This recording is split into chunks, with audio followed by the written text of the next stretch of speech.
So the WWE is making its return down under in 2024, and for the first time ever, we're going to be part of the road to WrestleMania when Optus Stadium in WA hosts WWE Elimination Chamber Perth. Joining me is one of the absolute superstars of Monday Night Raw, representing the Judgment Day. Please welcome my guest, Dirty Dominik Mysterio. Dom, it is great to chat. Thank you, man. Thank you for having me. So you're currently in Perth at the moment. I know you've been busy, but have you had a chance to check out some of the awesome sights of the West Coast and maybe enjoy the good weather and some of the beaches we've got on offer? No, I haven't gone to any of the beaches, but when we landed yesterday, we saw Optus Stadium, and then we did the zip lining, and I believe it was the bridge there that we had to climb. Yeah, that was a lot of fun. Very super high, but it was fun. Yeah, I'll tell you what, man. The whole country is buzzing in anticipation for Elimination Chamber, and Perth next February is going to be the place to be.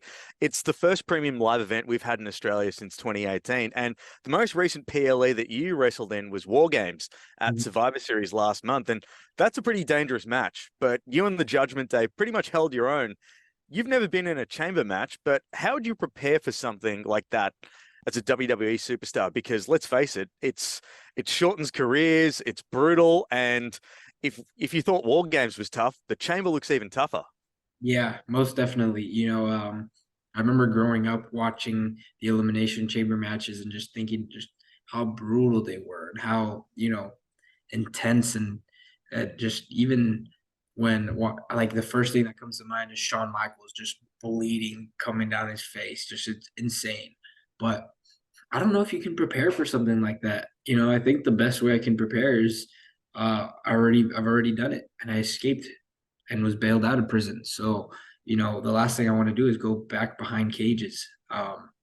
So we'll see what I can do, man. But I'm looking forward to it. Hopefully, I can make my way and sneak into that chamber match. So for those that might not know, I mean, your faction, the Judgment Day, has been absolutely running riot across the WWE for the past year or so. As a group, you've got Australia's own Rhea Ripley as Women's World Champion, Finn Balor and Damian Priest, the tag team champions. Damian also has the Money in the Bank contract, and you yourself, you were also the NXT North American champion up until recently. But what is it that makes the Judgment Day such a force? Because not since, the heyday of, like the New World Order and guys like DX and the Horsemen have we seen such a unit sort of run right across a company. Yeah, it's hey, you can't forget my boy JD McDonough now. Oh yeah, of course. He's now official Judgment Day. But nah, man, it's really cool. Especially because I think we all get along so well together, and we're literally out there having fun. So the fact that you mentioned, NWO, DX, the Horsemen, and not the Bloodline is because the Judgment Day runs WWE.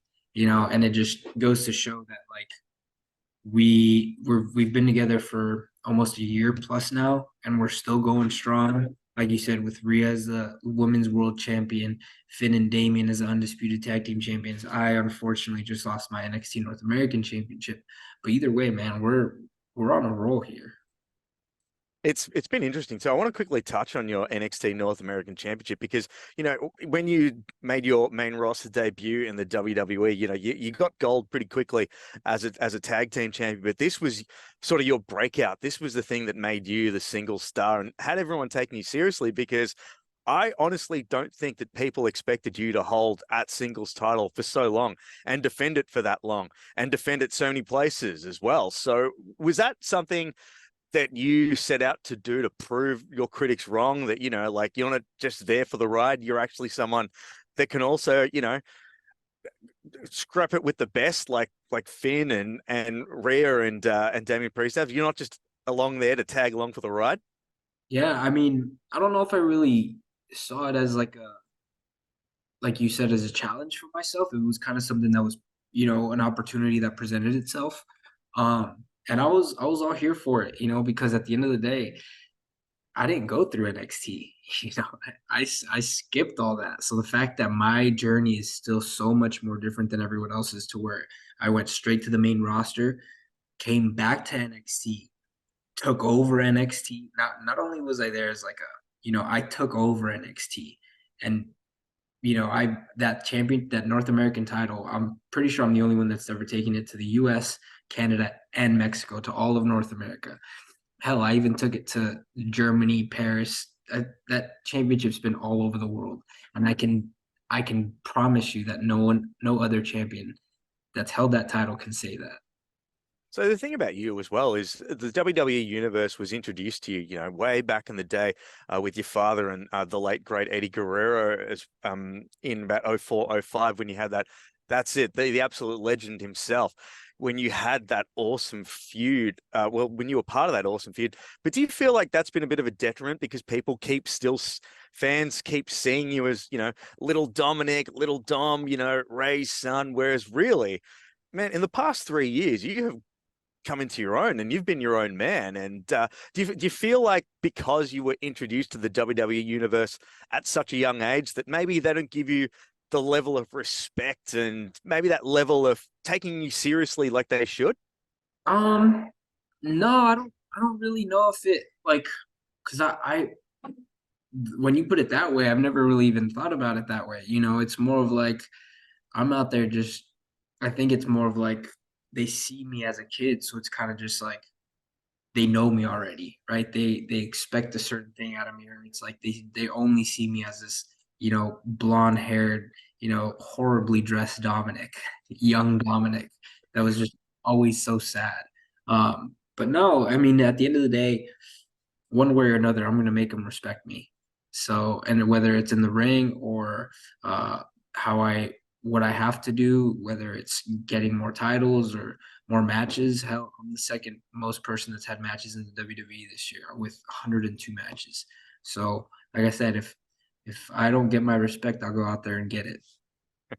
Yeah, 100%, man. Now, one thing that I want to quickly mention is that the thing about the Judgment Day is there's almost every part of the globe represented. Damien Priest with his Puerto Rican heritage, and we saw it at Backlash, like the support he had. Rhea Ripley, of course, being Australian, the support she's going to get is going to be immense.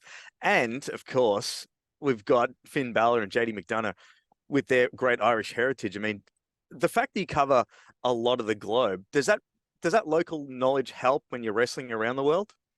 Oh, most definitely. I when we first got together, I always said that we're just a giant melting pot that works, because it's so crazy how you get, all of us completely different, whether it's ethnicities, taste of music, taste of food, personalities, everything. We make it work, right? And it's just this crazy family that works, right? And being around them is super helpful, like you said, even traveling the world. Because Finn, he's been around the world, he's done it all. So the fact that I can travel the world with him and Damien and JD and even Rhea being out here in Australia, it's super fun, man, and it's such a blessing. Well, Don, we can't wait to see you when you're down here for Elimination Chamber Perth. That'll be at Optus Stadium, Saturday, February 24th, 2024. Tickets available now via ticketmaster.com.au. Dominik Mysterio, it has been an absolute pleasure talking to you, my friend. Thank you. Thank you for your Appreciate time. it. Look forward to seeing you on the Judgment Day next year at Optus Stadium. Most definitely. We'll be there to take over.